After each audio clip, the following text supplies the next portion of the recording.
କାଲି ଚିଲିକା କାଳିଜାଇ ବୁଲିବା ପାଇଁ ସେଇଠୁ କଙ୍କଡ଼ା ଧରିକି ଆସିଥିଲୁ। ଏଠାର ଫେମସ୍ କଙ୍କଡ଼ା ଚୁଙ୍ଗୁଡ଼ି ଧରିକି ଆସିଥିଲୁ।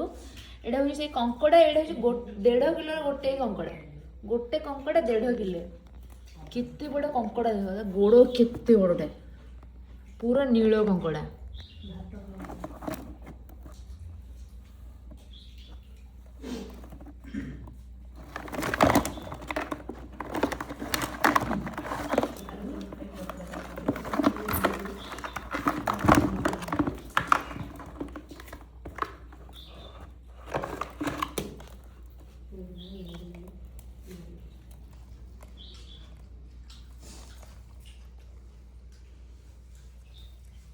ବାପରେ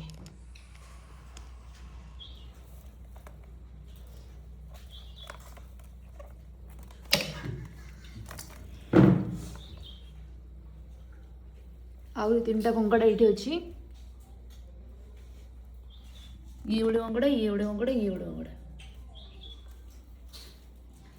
ଚୁଙ୍ଗୁଡ଼ି ବି ଆସିଥିଲା। ଏଇଠି ଚୁଙ୍ଗୁଡ଼ି ଭଜା ହେଇସାରିଲାଣି, ଖାଉଛୁ। ଆଉ ଛୋଟ ଚୁଙ୍ଗୁଡ଼ି ଏଇଠି ଅଛି।